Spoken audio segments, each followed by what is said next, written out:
السلام علیکم ناظرین، ماضی کے جھروکوں سے میں ہوں آپ کا میزبان ڈاکٹر صباحت اشرف باجوہ، اور لائف سٹائل ٹی وی کی جانب سے میں آج کا پروگرام لے کے آپ کی خدمت میں حاضر ہوا ہوں۔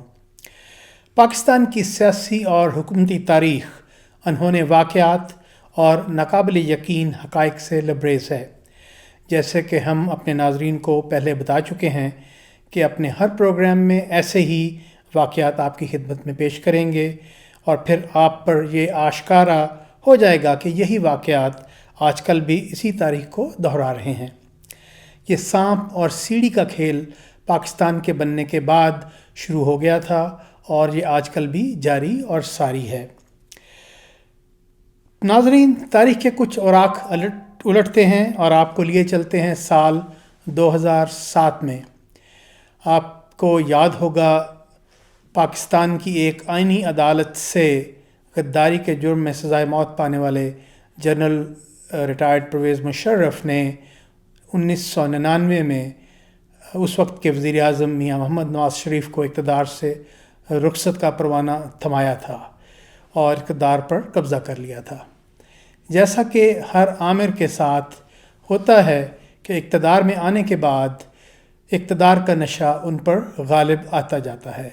یہی کچھ ان جنرل صاحب کے ساتھ بھی ہوا، اور وقت کے ساتھ ساتھ ان کا اقتدار کا نشہ دو آتشا ہوتا رہا۔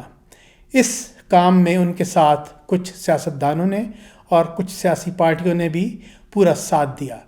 اگر آپ کو یاد ہو، پاکستان مسلم لیگ کاف کے کچھ لیڈران اکرام کے بیانات، جو کہ اس دور میں علل اعلان اس چیز کا دعویٰ کیا کرتے تھے کہ اگر انہیں 10 مرتبہ بھی جنرل مشرف کو وردی میں صدر منتخب کروانے کا موقع ملا تو وہ اسے کروائیں گے۔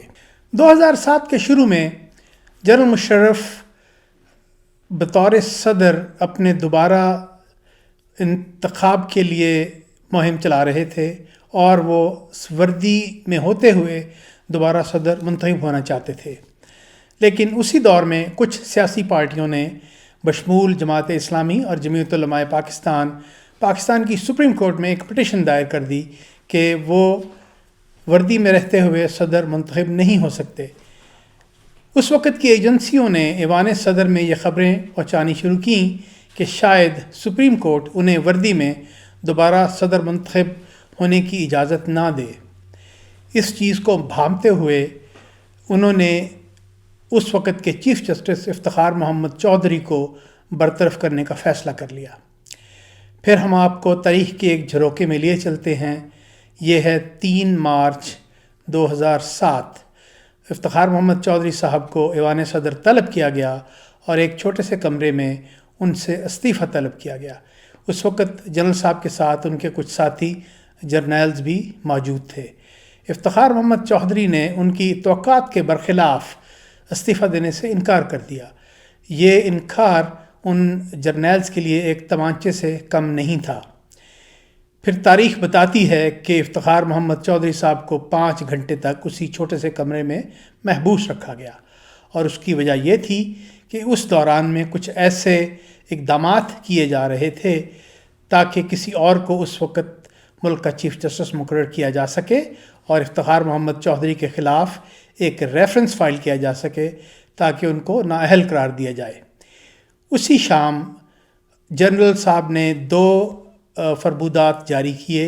ایک فرمان میں انہوں نے افتخار محمد چودھری صاحب کو نان ایکٹیو چیف جسٹس قرار دیا، اور ایک دوسرے فرمان میں ایک صدارتی ریفرنس جو کہ آئین کے آرٹیکل 209 کے تحت دائر کیا گیا تھا، ان کے خلاف سپریم جوڈیشل کونسل میں دائر کیا گیا کہ وہ بددیانتی کے مرتکب ہوئے ہیں۔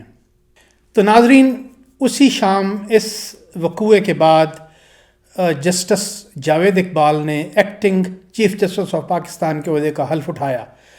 اس وقت جسٹس رانا بھگوان داس اگرچہ سینئر ترین جج تھے، لیکن وہ اس وقت ملک میں موجود نہیں تھے۔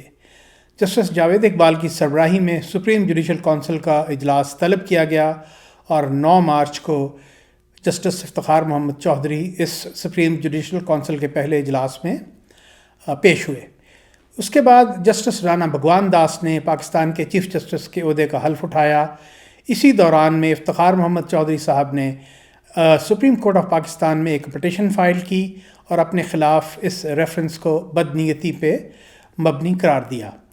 5 مئی 2007 کو سپریم کورٹ کے ایک 13 رکنی بینچ نے اس کیس کی سماعت شروع کی اور 7 جولائی 2007 تک اس کی سماعت جاری رہی۔ اس 13 رکنی بینچ نے اس ریفرنس کو بدنیتی پر مبنی قرار دے کر اس کو کالے دم قرار دے دیا اور افتخار محمد چودھری کو چیف جسٹس آف پاکستان کے عہدے پر بحال کر دیا گیا۔ اس تاریخی کیس میں افتخار محمد چودھری صاحب کے وکیل اعتزاز احسن صاحب کے دلائل آج بھی ساری قوم کو یاد ہوں گے۔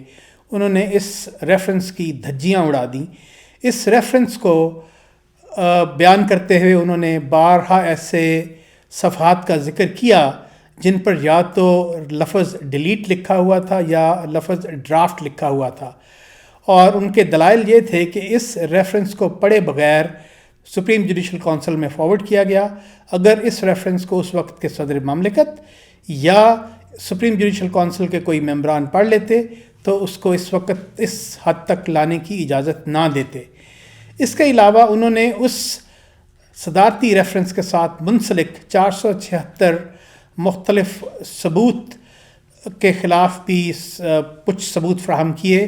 اس میں سے کچھ ایسے ثبوت جو کہ اس ریفرنس کے ساتھ لفظ تھے وہ ایکچولی جسٹس افتخار محمد چودھری کے خلاف نہیں تھے، بلکہ بعض سپریم کورٹ کے اور چیف جسٹسز اور لوکل ہائی کورٹس کے چیف جسٹس کے خلاف تھے، جو کہ غلطی سے اس ریفرنس کے ساتھ لگا دیے گئے، اور اس کے نتیجے کے طور پہ سپریم کورٹ کے اس فل بینچ نے اس ریفرنس کو کالے دم قرار دے دیا۔ جسٹس افتخار محمد چودھری کی بحالی کے بعد 6 اکتوبر 2007 کو جنرل پرویز مشرف کو وردی میں پاکستان کا صدر منتخب کر لیا گیا۔ اس کے بعد 3 نومبر 2007 کو جنرل مشرف نے ایک اور مارشل لا نافذ کر دیا اور آئین کو معطل کرنے کے ساتھ ملک میں ایمرجنسی نافذ کر دی۔ یہ اس خطرے کے پیش نظر کیا گیا کہ شاید ان کی وردی میں صدر کے انتخاب کو دوبارہ چیلنج کر دیا جائے گا اور سپریم کورٹ اس کو قبول کرتے ہوئے انہیں برطرف کر دے گی۔ اس ایمرجنسی کے دوران 28 نومبر کو صدر مشرف نے وردی اتارنے کا فیصلہ کیا اور جنرل پرویز مشرف کیانی نے نئے پاکستان کے آرمی چیف کے طور پہ حلف اٹھایا۔ اس کے بعد 16 دسمبر کو عالمی دباؤ اور حقائق کے مطابق نئے آرمی چیف کے کہنے پر اس ایمرجنسی کو اٹھا لیا گیا اور ملک میں جمہوریت بحال کر دی گئی۔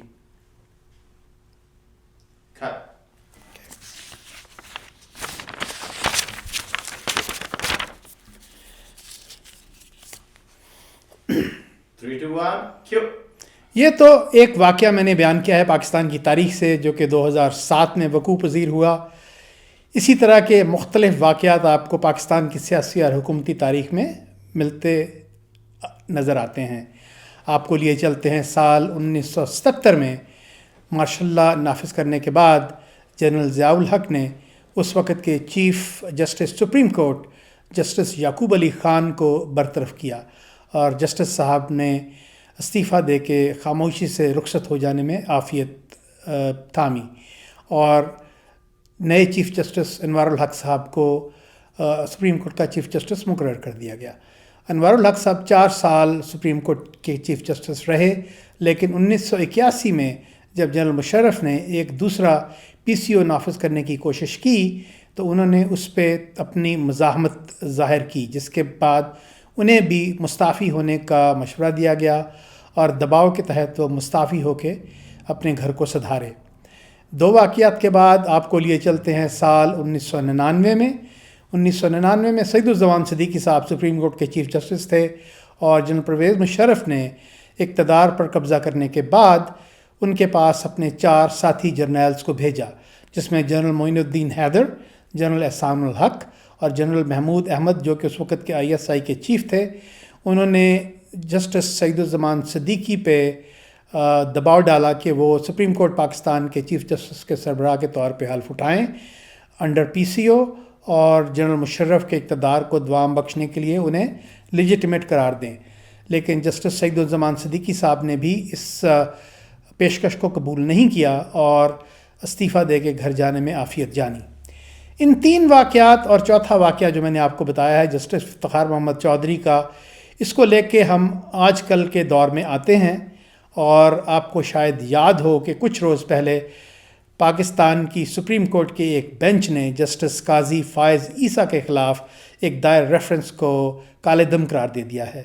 یہ اسی واقعے کا تسلسل ہے جو اب میں نے آپ کو بیان کیے۔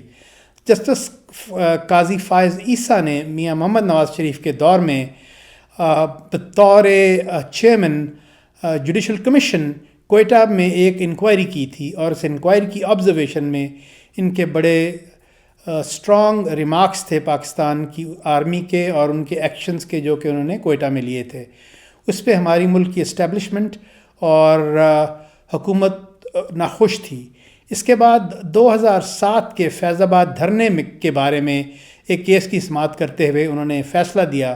اس فیصلے میں انہوں نے پاکستان آرمی کے چیف کو حکم دیا کہ وہ ان تمام فوجی افسران اور ایجنسیز کے خلاف ایکشن لیں جو کہ اس دھرنے کے پیچھے تھے اور اس دھرنے کو فیسیلیٹیٹ کرنے میں معاون تھے۔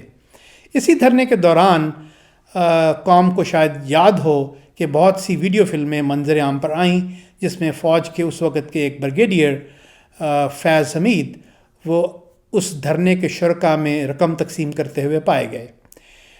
یہی جنرل فیض حمید آج کل پاکستان ISI کے چیف ہیں، اور اس حکومت کے لانے میں ان کا بہت ہاتھ ہے جو کہ اس وقت پاکستان میں برسر اقتدار ہے۔ تو ان واقعات کو بیان کرنے کا مقصد یہ تھا کہ پاکستان کی سیاسی تاریخ میں 2 دفعہ سپریم کورٹ کے جج صاحبان نے اپنے خلاف لیے جانے والے ایکشن کو چیلنج کیا اور اس میں کامیاب ہوئے۔ جسٹس قاضی فائز عیسیٰ کے متعلق میں یہ کہتا چلوں کہ انہوں نے 2023 میں سپریم کورٹ آف پاکستان کے چیف جسٹس کا عہدہ سنبھالنا ہے۔ یہ وہ دور ہوگا جب پاکستان میں نئے الیکشن ہونے والے ہوں گے، اور اس کی پوزیشن کو مد نظر رکھتے ہوئے پاکستان کی اسٹیبلشمنٹ اور حکومت کی پوری کوشش تھی کہ وہ جسٹس قاضی فائز عیسیٰ کو اس ریفرنس کے تحت فارغ کر دیں۔ ناظرین، آپ اور میں ہم انتظار کریں گے آنے والے وقت کا، اور دیکھیں گے کہ اس سانپ اور سیڑھی کے کھیل میں اور کیا کچھ ہوتا ہے۔ آج اجازت دیجیے، اللہ حافظ۔